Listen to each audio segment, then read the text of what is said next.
Bro ఇది simple ఏం లేదు. ఇది ఎనాలిసిస్. ఇప్పుడు కంప్లీట్‌గా మనకు బేరిష్ ఎంగల్ఫింగ్, బులిష్ ఎంగల్ఫింగ్ ఉంటాయి కదా! ఇప్పుడు మనకు అది ఒక చార్ట్‌లో కూడా మనకు చార్ట్ కూడా అదే షేప్‌లో మూవ్ అయితదన్నట్టు. ఇప్పుడు నీకు చూపిస్తా నేను. ఇప్పుడు ఫర్ సపోజు ఇప్పుడు ఇక్కడ మార్కెట్ వచ్చేసి ఇక్కడ చూడు. ఇగో ఇక్కడ నుంచెళ్ళి మళ్ళీ ఇక్కడ నుంచి రివర్స్ అయింది. మళ్ళీ ఇక్కడ నుంచెళ్ళి ఇక్కడికి ఇట్లా ఒక వేవ్ అనేది ఒక షేప్ అనేది ఒక స్ట్రక్చర్ క్రియేట్ చేసింది కదా! క్రియేట్ చేసినప్పుడు దాంట్లో మనకు కంప్లీట్‌గా ఒక engulfing, morning star, bullish engulfing ఇలాంటివి మనకు ఆహ్, ఆ షేప్‌లో మార్కెట్ అనేది మూవ్‌మెంట్ ఇస్తదన్నట్టు. ఇప్పుడు చూడు సపోజ్ ఒక బేరిష్ ఎంగల్ఫింగ్ అనేది ఎట్లుంటది? ఆహ్, ఇప్పుడు ఒక రెడ్ క్యాండిల్ అనేది ఇట్లా ఆ! రెడ్ క్యాండిల్ అనుకో ఇది. ఇది ఒక రెడ్ క్యాండిల్. ఈ రెడ్ క్యాండిల్‌ని ఆహ్, సారీ బులిష్ బేరిష్ ఎంగల్ఫింగ్ కదా! ఇగో ఇది ఒక గ్రీన్ క్యాండిల్ అనుకో. ఇగో ఈ రెడ్ క్యాండిల్ వచ్చేసి మనకు కంప్లీట్‌గా ఇక్కడ గ్రీన్‌ని ఎంగల్ఫ్ చేసింది. అంటే ఈ లెవెల్‌ని బ్రేక్ చేసింది. అంటే ఇక్కడ స్ట్రాంగ్ బయర్స్ ఉన్నా కూడా సెల్లర్స్ అనేవాళ్ళు ఇంకా స్ట్రాంగ్ ఉన్నారని చెప్పేసి దాని మీనింగ్. ఓకేనా? అదే ఇప్పుడు ఇక్కడ మనకు మార్కెట్‌లో కూడా ఇక్కడ చూడు కంప్లీట్‌గా మార్కెట్ అనేది ఇక్కడ నుంచెళ్ళి సపోర్ట్ తీసుకొని మళ్ళీ ఇక్కడ నుంచెళ్ళి ఇక్కడికి రివర్స్ అయింది కదా! ఇక్కడ ఎవరున్నారు? బయర్స్ ఉన్నారు. ఈ బయర్స్ ఈ ఈ వేవ్‌ని క్రియేట్ చేసిల్లు. ఓకేనా? క్రియేట్ చేసినప్పుడు ఈ బయర్స్ ఆల్ క్యాండిల్స్ అన్నిటిని కలిపి మనము ఒక గ్రీన్ క్యాండిల్ అనుకుందాం. For suppose okay. ఒక గ్రీన్ క్యాండిల్ అనుకుందాం.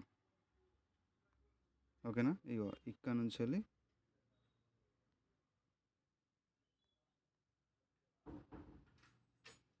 మళ్ళీ డ్రా చేస్తా.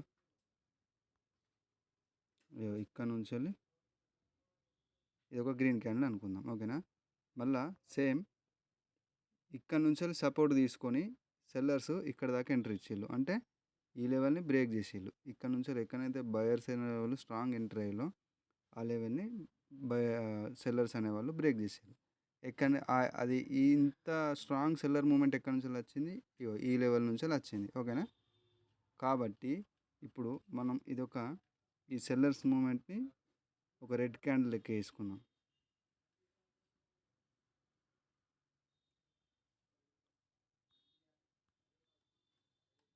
ఓకే. ఇది ఇది టోటల్‌గా ఇది సారీ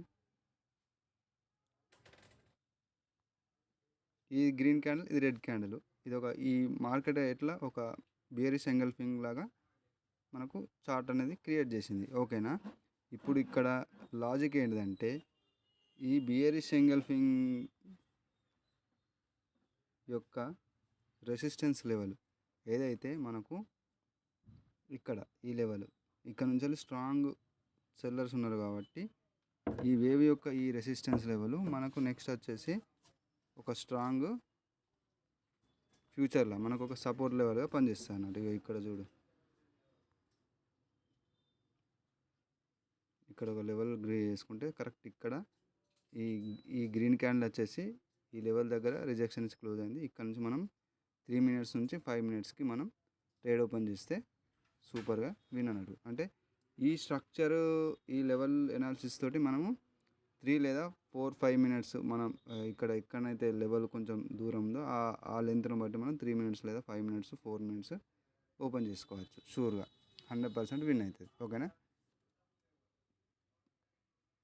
ఇది మనకు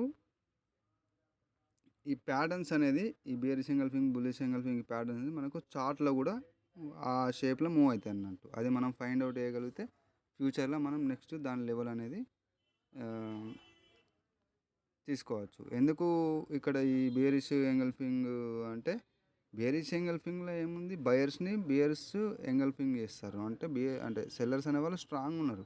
సెల్లర్స్ స్ట్రాంగ్ ఉన్నారు కాబట్టి వాళ్ళ మూవ్మెంట్ ఎక్కడ స్టార్ట్ అయింది? ఇక్కడ ఈ లెవెల్ నుంచి స్టార్ట్ అయింది. కాబట్టి ఆ లెవెల్ని మనం మార్క్ వేసుకోవాలి.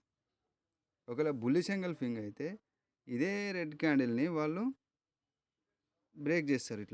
ఇట్లా పైకి బ్రేక్ చేసినప్పుడు ఆ బుల్లిష్ మూమెంటం అనేది ఎక్కడి నుంచి స్టార్ట్ అవుతుంది? ఫర్ సపోజ్ ఇక్కడ నుంచి స్టార్ట్ అవుతుంది. సో ఈ లెవెల్ని మనం ఫ్యూచర్లో మార్క్ చేసుకొని ఉంచుకోవాలి. ఎప్పుడైతే మార్కెట్ అక్కడి నుంచి వస్తుందో ఆ లెవెల్కి వచ్చినప్పుడు రివర్స్ అవుతుంది మళ్ళీ. అప్పుడు ఇక్కడ ఒక గ్రీన్ క్యాండిల్ కన్ఫర్మేషన్ చూసుకొని మళ్ళీ ఒక 5 మినిట్స్ లేదా 4 మినిట్స్ మనం ట్రేడ్ ఓపెన్ చేసుకోవాలి. అది టాపిక్ వచ్చేసి.